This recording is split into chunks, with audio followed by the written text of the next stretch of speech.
আসসালামু আলাইকুম everyone, I hope সবাই অনেক ভালো আছেন। আজকে নিয়ে আসলাম কাঁচা কলার তরকারি রেসিপি, তা আবার ইলিশ মাছ দিয়ে। তো চলুন দেখে নিই। আজকে আমি আমাদের বাংলাদেশি কাঁচা কলা না, এটা হচ্ছে অন্য একটা দেশের, হয়তো আফ্রিকান হবে। মানে একটা কলা দিয়ে আমি আজকে রেসিপিটা করব। দেখতেই পাচ্ছেন অনেক বিশাল লম্বা লম্বা, মানে এক হাতেরও বেশি এই কলাটা মানে লং। তো যাই হোক, এখানে কিছু ইলিশ মাছের মাথা ছিল আর লেজের উপরের অংশগুলো রেখে দিয়েছিলাম অনেক আগের। তো সেগুলো দিয়ে ভাবলাম যে কি করে খাওয়া যায়। তো যেহেতু কলা দিয়ে ইলিশ মাছ দিয়ে রান্না করলে খুব ভালো লাগে, গ্রানটাও নাইস। তো সেই জন্যই ভাবলাম যে কলা যেহেতু ছিল, তো আজকে ইলিশ মাছ দিয়ে রান্না করা যায়। তো যাই হোক, এখানে আমি মশলাটাকে কষিয়ে নিচ্ছি। আর কি কি দিলাম সেগুলো তো সচরাচর আমরা যা অ্যাড করি বা আমার আগের রান্নাগুলো রেসিপি যারা দেখেছেন, তো সেমভাবেই পেঁয়াজ দিয়েছি আর টমেটো কুচি অ্যাড করেছি, আদা রসুন পেস্ট দিয়ে, আর শুকনো গুঁড়ো মশলার মধ্যে হলুদ, মরিচ, ধনে জিরা গুঁড়ো, কারি পাউডার, পাপরিকা গুঁড়ো। তো এই তো এগুলো দিয়ে আমি বেশ ভালো মতো কষিয়ে নিচ্ছি। তারপর সামান্য একটু পানি দিয়েও মশলাটাকে আরও বেশ কিছুক্ষণ কষিয়ে নিব, যতক্ষণ না পেঁয়াজটা নরম হয়ে আসে। আর ওখানে আমি কলার সঙ্গে দু একটা আলু অ্যাড করেছি। আলু আমার খুব ফেভারিট। তো যারা জানেন তো জানেনই, আর যারা খান না তারা একবার দিয়ে দেখবেন, ভালোই লাগে সবজির সাথে আলু।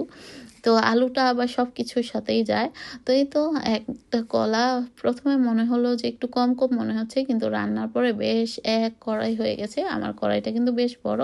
তো যাই হোক, দুজন মানুষের জন্য অনেক হয়েছে। একটা কলা দিয়ে অনেকগুলো তরকারি হয়ে গিয়েছে। আর একটা কলা রেখে দিয়েছি, অন্য কিছু করে খাওয়া যাবে।